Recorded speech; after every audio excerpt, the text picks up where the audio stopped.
knew that we were having a kid, so he started making suggestions for names.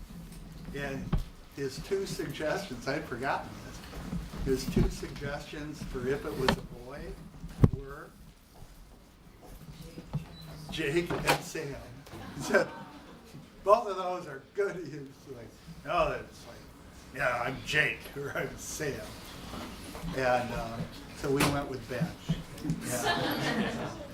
Yeah. But Mighty Sid, the other guy that was in the lab at the time, it took him a number of years before he reproduced. But when he did, he had a son named Sam. So we still don't have a Jake anywhere. It's unfortunate. Yeah, I know. But what are the odds? Sam and Jake. Okay. What are the names of the Blues Brothers? Jake and Elwood. Isn't it? Elwood and Jake. I don't know. You don't know that either? Oh, jeez. Misspent you. We're uncultured. Okay, so let's talk about signals. And I told you some of what I go through that litany when I think of a hydrophilic signal. But the key part here is if it's hydrophilic, it can't pass through or can't easily pass through a cell membrane. And so it's mainly going to act by changing specific activity in this way. Before the signal ever got out, it had to be made ahead of time. We could store it in vesicles because it can't escape. We exocytose it to get it out of the vesicle. When it's circulating in the blood, we may have some carriers, but we don't have to because it likes being in water. And so now it's gone through all of that. There it is, about to bind to the receptor. Now the receptor has to be a cell surface receptor because the signal can't get through the membrane. So this is our primary signal. Okay, our primary message is that signal. Binds to a receptor, a cell surface receptor. And then one way or another, activation of this receptor is going to lead to activation of another. The receptor is a protein. It's going to activate another protein called an effector. An effector, abbreviated E here, its job is to make second messengers. And so one way or another, we generate a second messenger. Notice it gets its name because this is the first message. This is the second messenger. Okay? And the second messenger, again, in some way, and these can be cascade events, takes some protein activity that the protein exists and changes it. So we get changed protein activity. That's the specific activity of the protein. Okay, so little notes here, the signal can circulate in the blood or circulate in the interstitial fluid. It's often rapidly catabolized or metabolized to an inactive form.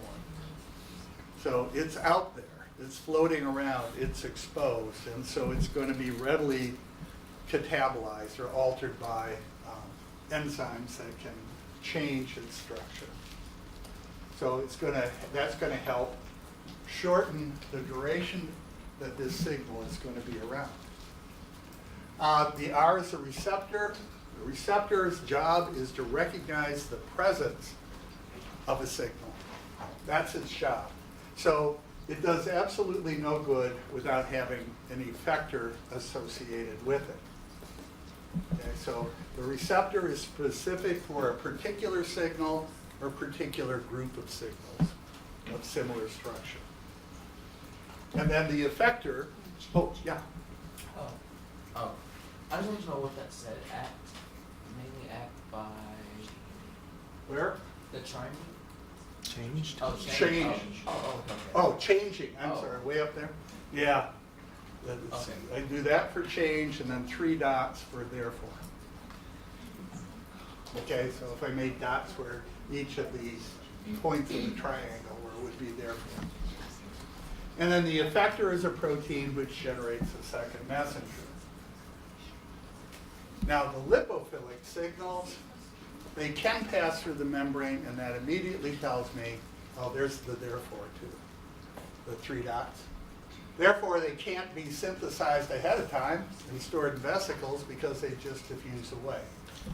Instead, they're made only when the appropriate stimulus is present. Okay? And then the receptors are going to be located inside the target cell. So here's my endocrine cell, or my whatever cell is producing hydrophobic signal. The stimulus comes along and in some way stimulates the endocrine, let's say this is a steroid hormone that's going to be produced, stimulates that endocrine cell to make the signal, the steroid hormone. It can then diffuse across the membrane.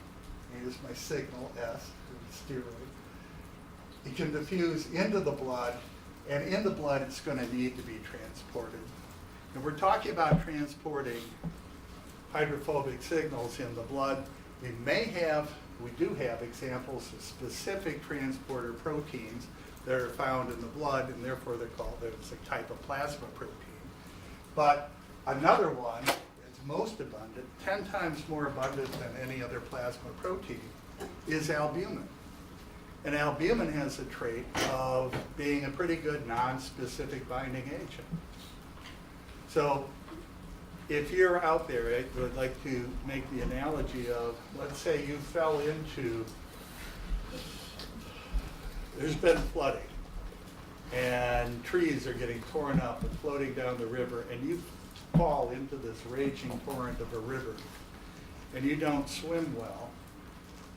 What are you going to do? Well, either you're going to do your best to get out of the river as quickly as possible, but if you're getting swept along, if you bump into a tree, you can pretty much guarantee it, you're going to grab onto that tree to help you float. Okay? So in that analogy, the tree is albumin. There are a lot of trees in this river. And so you grab a hold of the albumin, and you continue going downstream. So albumin's a good one for remembering that. Notice also that while you're in the blood and you're bound to albumin, you're disguised. You're not going to be bumping into as many enzymes that can catabolize. And as long as you're bound to the albumin, you're not going to be getting filtered in the kidneys and excreted in the urine. So because of this property that they tend to be bound to albumin and other transporter molecules, they tend to be in the blood longer, which prolongs the effects of these signals. And so you bind to albumin, just like grabbing a hold of the tree. Okay? It's a temporary fix. You can grab a hold of the tree, you can also let go of the tree. And so that's constantly going on. And the signal binding to the albumin or other transport protein, it's not a covalent bond, it's a temporary bond. And so you come unbound as well. And each time you let go of the tree, and I wouldn't suggest this, but maybe you could try it sometime when you're washed downstream in a raging torrent of a river, and just as you're about to drown, you grab a hold of the tree and say, okay, I'm safe. And then you can do the experiment. Well, Tim suggested if I ever find myself in this situation, try letting go of the tree and then grabbing it really quickly. And what you're going to find out is you can let go of the tree and you can grab it. You can let go of the tree and you can grab it. And then at some point, one of those experiments, you let go of the tree went away. Damn it, Tim. Okay? You're about to be catabolized, but maybe you can get out of the stream and into some safe area. For albumin, is there a conformation change, or is it just a higher I have affinity? no idea there. Okay. So, once we get out of the blood, diffuse through the interstitial fluid, we can pass right through the cell membrane, where in the intracellular fluid, the cytosol, there may be a receptor. Receptor recognizes and binds the steroid hormone. The presence of the receptor defines this cell as a target cell. This is a target cell because of the presence of that receptor. Okay? And then once this receptor binds to the signal, the complex can be transported across the nuclear envelope into the nucleus. And once it gets in, it can alter transcription of particular genes. There are binding sites for these. As a result of transcription, we process and get messenger RNA, which is transported out into the cytosol where ribosomes assemble on it, translation occurs, we end up getting a new protein molecule. So that takes time, but what we've done is ended up with, we've altered the total amount of enzyme molecules. So this is slow onset, but once we have this, it's going to be around for a significant period of time. So long-lasting results.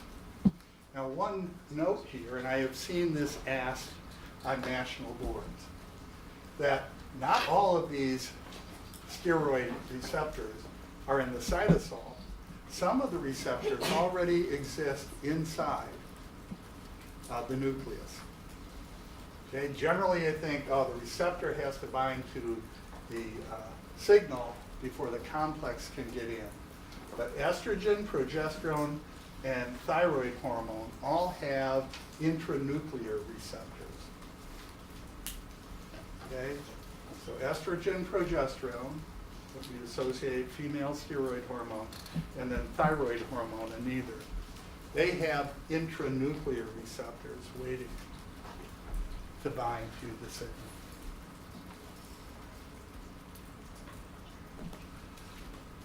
Okay, now, if we're talking about steroid hormones, we're altering gene expression.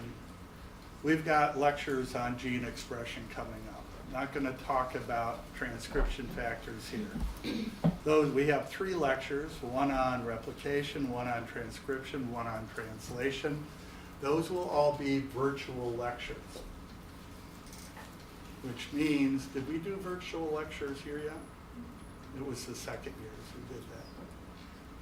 They're already recorded. They're recorded as mini lectures, a sequence of about 10 to 20 minute segments on one set for replication, one on transcription, one on translation. So the days that those are indicated as occurring, that we have time assignments for them, that's just to keep that time open so we don't overcommit your time more than we already do. So you can watch them at any time, but that's when I'll be talking about gene regulation. We won't talk about it today. What we're going to do today is finish off by looking at hydrophilic signals in those second messengers. So the receptor on the cell surface recognizes extracellular signals. The effectors are there to generate signals inside the cell, the target cell, and those resulting intracellular signals are called the second messengers. So there has to be a relationship between the receptor and the effector. The receptor to recognize the signal, the effector to generate the second messenger when the receptor recognizes the presence of the signal. There are 3 primary relationships that you can see, 3 different types of receptor-effector arrangements. Where the receptor and the effector are one molecule. Okay, they're the same protein. I don't have good examples here. The steroids, the best example I'd have is tyrosine kinase receptors. They dimerize, but it's basically 2 of them come together where one part of the protein is the effector component. Steroid receptors are kind of acting like this, where the receptor recognizes the signal and then the complex together can alter gene expression, but it's not really an effector function. What's more common is that the receptor and the effector are 2 different subunits of one protein complex. So the place here, I would say, is a nicotinic cholinergic receptor, where there's a part, the one subunit that can recognize the presence of a signal, and another subunit that can produce, in this case, a ligand-gated channel for positive ions. Okay? So that the receptor and the effector, key here is the receptor and the effector are two different parts, but they're together at the same point in space. Okay? Chemically, you can separate them, but they exist together. Those aren't real common either. And by far and away, the most common relationship would be the receptor and the effector are separate proteins, not just separate subunits, one protein, but they're separate proteins. They exist in two different points in space in the cell membrane. And when that happens, because this is a common way, we need an extra part in the signaling system. We need some way to communicate between the receptor and the effector.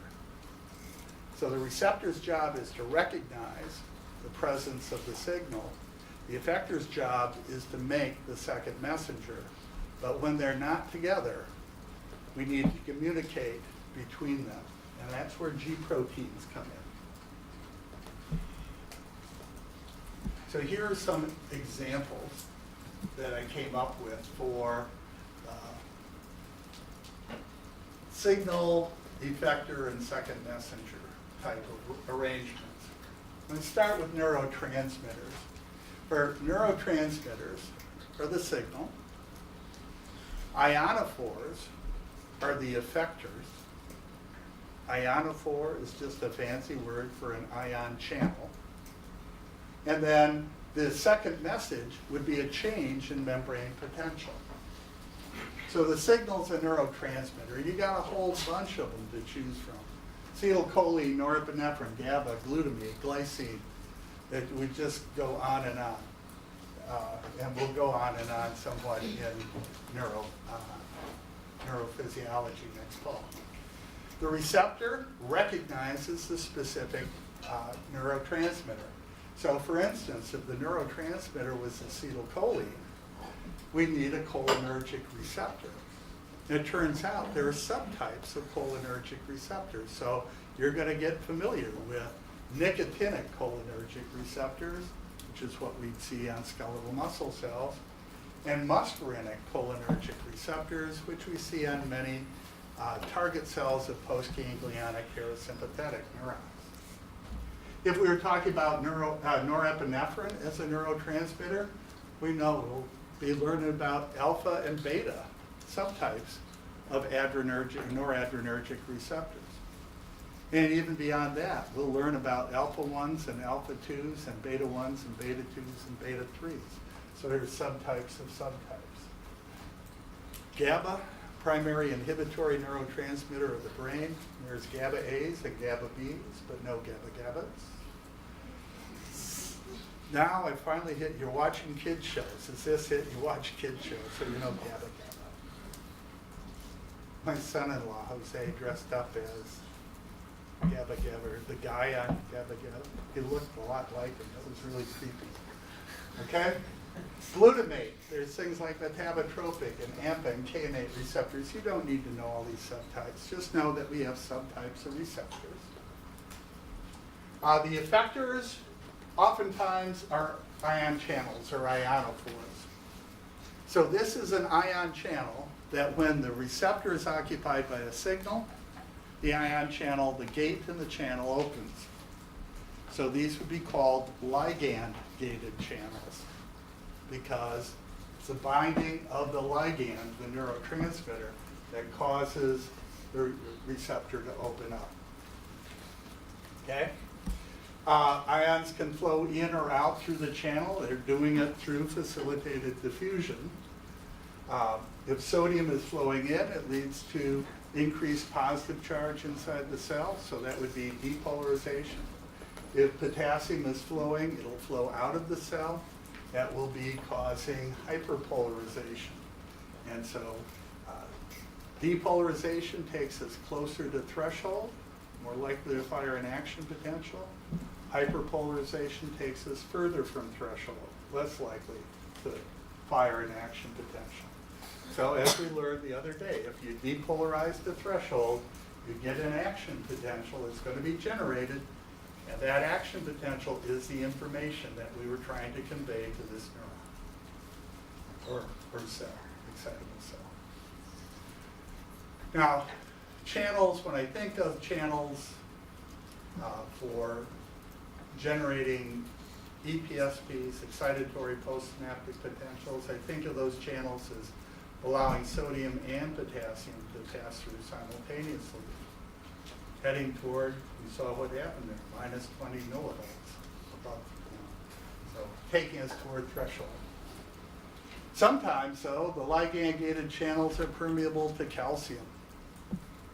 And so now here I have a receptor that's occupied by the signal. So that dark triangle is representing the receptors occupied with the signal. And as a result, this ligand-gated calcium channel is open. Now if we do that, extracellular calcium is about 2.4 millimolar. Free intracellular calcium, I have 2 micromolar here, and that's probably a gross overestimate. It's probably down around 0.1 micromolar, at least in some cells.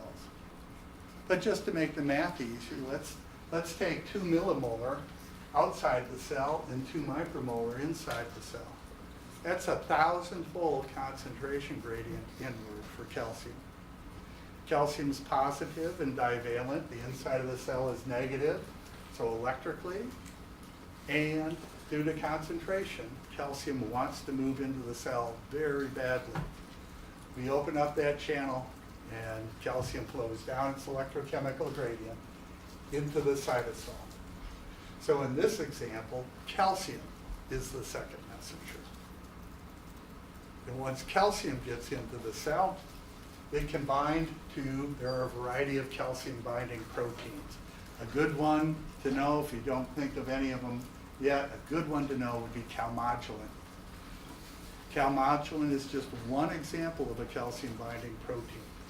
The first calcium binding protein you probably learned about is probably not calmodulin. Anybody know another calcium binding protein that alters function in the cell? Huh? No.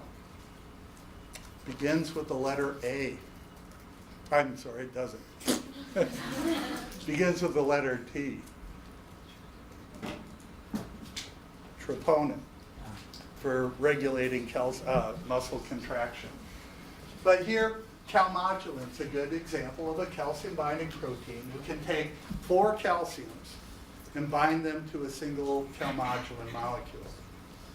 And when that happens, it changes the conformation of the calmodulin and it activates it. So the calcium calmodulin complex becomes an active complex. It can then interact with existing proteins and cause a change in their activity. Usually I just default to saying it's going to cause this protein to become more active. But I should just say it changes their activity. Could be more, could be less. And that active protein, we've changed the specific activity of it, we have changed that cell's behavior. Now, kind of neat thing and kind of frustrating thing with signaling systems is that protein that we just activated could itself be something called a protein kinase. Now, enzyme names, we'll be stressing this, I think, next week. Enzyme names oftentimes are, first name is about what its substrate is, and the second name is what it does to that substrate. Now sometimes they studied it in a reverse direction in a test tube, and then we get names like pyruvate kinase, which actually produces pyruvate. But in this case, these are called protein kinases, and we got a whole bunch of those. And look at what the name means. Protein tells you protein's the substrate. And when I see kinase, you say phosphorylation. I just think ATP may be involved, either being made or used. But in this case, we're going to use an ATP typically. and phosphorylate that protein. Take a protein, make a phosphoprotein. Just picture what happens when you add a phosphate where there hadn't been one previously on this protein. Suddenly, there's this intense concentration of negative charge on that spot. How could that protein do anything but change its conformation? And when it changes its conformation, it's going to change its specific activity.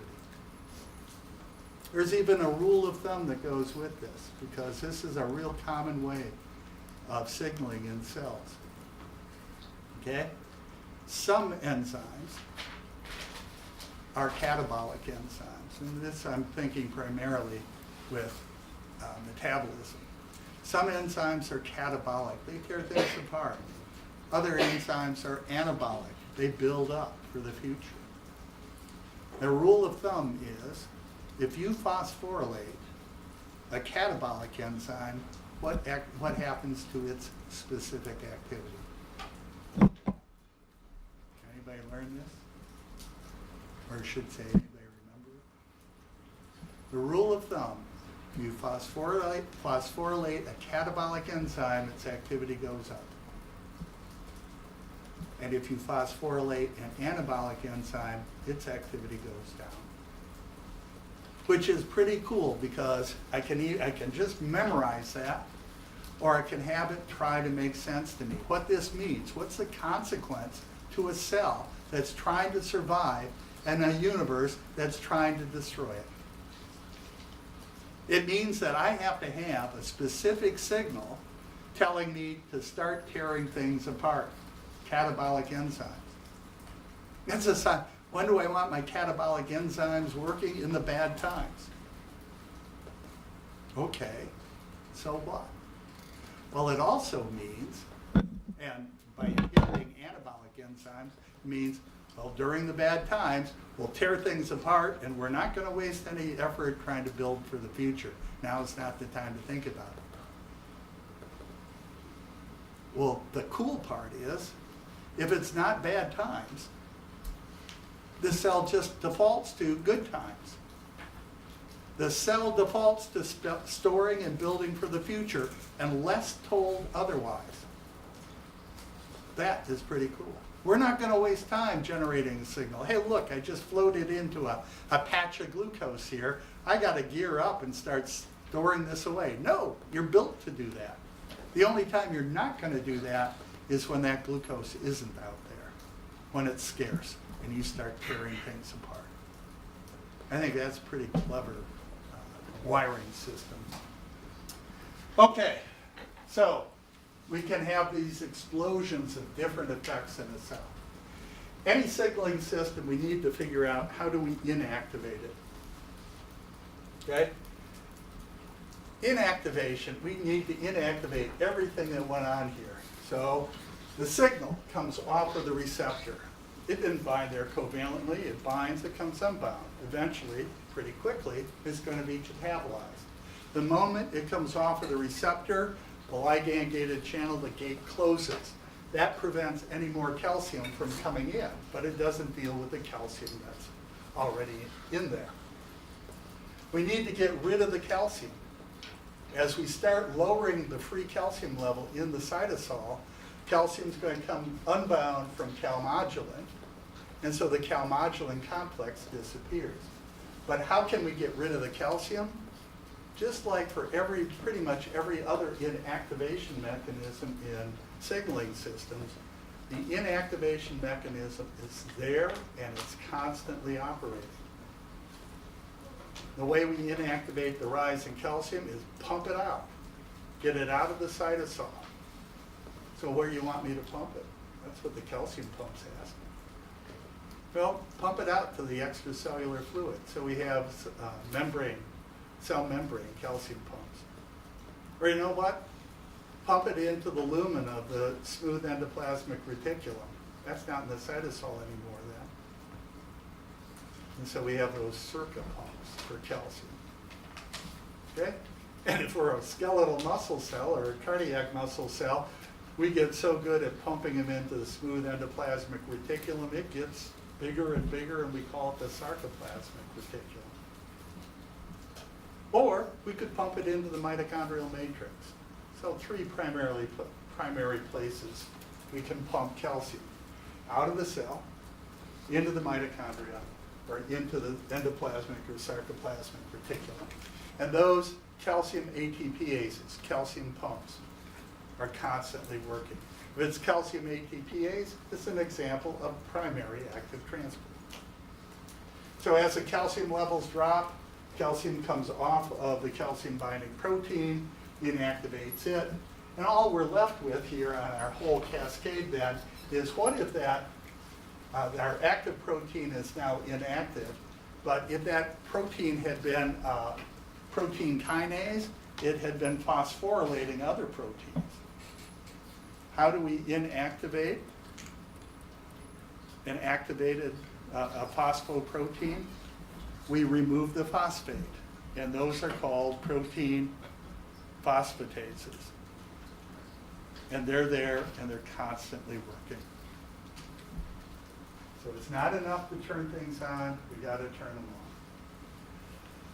on. Another example, tyrosine kinase, where the receptor and the effector are basically the same protein. The interesting thing for the tyrosine kinase is you bind the signal to the extracellular part of the transmembranous protein, and when that part is activated, it activates the intracellular aspect, which is the tyrosine kinase activity. Now, it goes through, it autophosphorylates, it dimerizes, okay, but the signal binds the receptor, the tyrosine kinase ends up autophosphorylating itself. There's a number of steps that take place there. But as long as that phosphate is on the tyrosine kinase, it's got an active tyrosine kinase. And this is going to, as it suggests, tyrosine R groups are going to be its substrate in proteins, and it's going to phosphorylate them with its kinase activity. Okay, so it can change other enzyme activities. So there we go with what we were talking about before.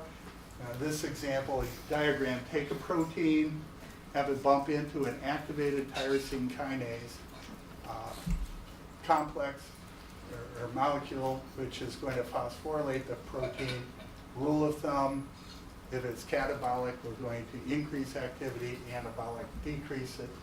And then to inactivate, we need to use phosphatases, protein phosphatases, to remove the phosphates, go back to our resting state. And that's going to have to happen to the tyrosine kinase as well. Okay? So we've got lots of protein kinases and consequently lots of protein phosphatases. Estimates I read about, human cells have maybe 2,000 different types of protein kinases, 1,000 different types of protein phosphatases that are just there working in opposition to each other. The way signaling systems are generally set up, inactivation mechanisms constantly working at some set rate. The only time you're going to see the second messenger is when we allow the second messenger to be generated faster than the inactivation mechanism. So then to inactivate it, turn off generation of the second messenger, and just allow the inactivation mechanism to catch up. Tyrosine kinase receptors often are involved with anabolic signals, things like insulin or growth factors like EGF or PDGF. So one thing that I associate with tyrosine kinase signaling is that it's important in regulating things like cell division and proliferation. And errors in that can lead to errors in differentiation and proliferation of cells. Okay, next one, receptor G protein, adenylate cyclase and cyclic AMP. So the example I'm going to use here is I have a receptor on the cell surface. And maybe this is a receptor for glucagon. Or maybe if it was a different receptor, it was a receptor for epinephrine. What I don't intend to say here is that either glucagon or epinephrine could work at the same receptor. I'm just saying two different signals could be either receptor, okay, and they're going to work in a particular way. Anybody know, I tend to think in terms of good times or bad times. What's glucagon for? Is it a signal saying the good times are here, the bad times are here? Bad times, the name tells you. My glucose is gone, that cannot be good, right? So glucagon, bad time, hormone. Epinephrine, good times or bad times. You want me to clap again? Bad times, no, don't do that again. Bad times, okay? Fight or flight, or in Canada is known as flight, response. Okay? So, do we have Canadians, did I ask? We have one. Oh, okay. I really do love Canadians, but I also make fun of them. I'd make fun of Pittsburgh, but we still didn't beat them yet. So. Anybody from Pittsburgh? Just one. I feel like a tie is such an overwhelming improvement for the Browns that it's a celebration. It's a tie. Yeah, we tied. Right. What other team in the world can end a prolonged losing streak but still not start a winning streak? Okay, so, yeah, glucagon, epinephrine, bad time signals, right? And it kind of makes sense that cell surface receptors for them because we need to handle this right away. We don't want to be thinking about building for the future. So we have a cell surface receptor, and in some way involving a G protein, we're going to activate an effector. And in this case, my effector is adenylate cyclase. And what adenylate cyclase does is take adenylates, like ATP, and convert them to, in this case, ATP is converted to cyclic AMP. We clip off the last two phosphates in this chain of phosphates, chain of 3 phosphates on carbon number 5 of ribose of ATP. We clip off the last two in one piece. Now when we do that, we broke a high energy phosphate bond. We can use some of that energy to attach the remaining phosphate onto carbon number 3. So simultaneously now, that last phosphate was bound originally to carbon number 5, and now of ribose. Now simultaneously it's going to be bound to carbon number 3 of ribose. So I'm holding on to carbon number 5 and holding on to carbon number 3, and so I've formed this one phosphate has formed a ring with the ribose. Okay? And so what cyclic AMP is referring to is this ring that I've formed, and its full name is 3', 5' cyclic AMP. The prime means carbon number on ribose. So carbon number 3 of ribose and carbon number 5 of ribose simultaneously held by one single phosphate. And what I see coming off says PPI. That's pyrophosphate. It's inorganic. That's what the I stands for.